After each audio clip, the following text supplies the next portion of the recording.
Сите веќе знаеме дека секојдневната прошетка навистина може да направи чуда за вашето варење, линија и целокупното здравје. Секако, пешачењето во секое време од денот има позитивно влијание врз здравјето. Но дали знаевте дека времето кога одите на прошетка може да влијае на начинот на кој оваа физичка активност влијае на вашето тело? Особено ако целта ви е да согорите што повеќе калории, која опција е подобра? Прошетка пред или по јадењето?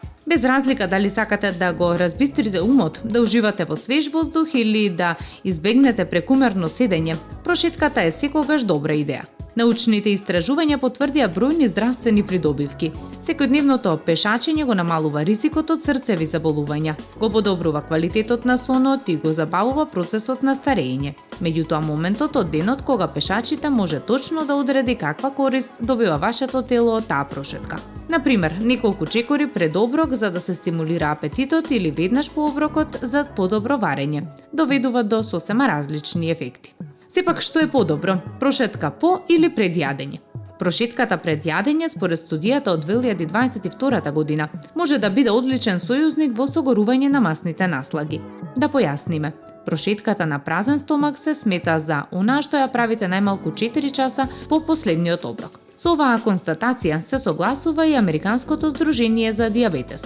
Објаснуваат дека тоа е најдобриот начин за слабење бидејќи телото тогаш не користи калории од новопроизводената храна, туку енергијата ја црпи директно од складираните масти.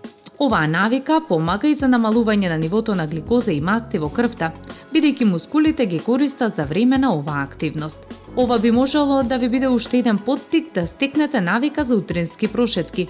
Излегувањето на свеж воздух и физичката активност веднаш по будењето ќе ви го подобри расположението. Студија од 2016 на Универзитетот во Кембридж покажува дека утринската прошетка ја зголемува енергијата за целиот ден и го подобрува метаболизмот, што потоа поефикасно ги согорува калориите во текот на денот.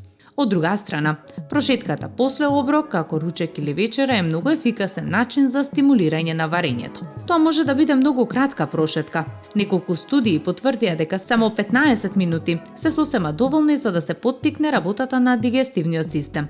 Доколку пак сакате прошетка после оброк да ја претворите во малку појака физичка активност, забрзите го темпото и пешачете барем половина час. На крајот на краиштата, пешачењето во секое време од денот е исклучително корисно. Ако целта ви е да согорувате калории, одберете прошетки на празен стомак. А ако сакате да го подобрите варењето, не заборавајте да правите кратки прошетки после оброците. Се разбира, тоа може да биде и едното и другото. Згоре на тоа, најдоброто нешто што можете да го направите е да го вклучите пешачењето во вашата дневна рутина, така што ќе одите на кратки прошетки неколку пати на ден. Наместо да ја чекате вечерата, ако е можно, обидете се да пешачите што повеќе во текот на денот.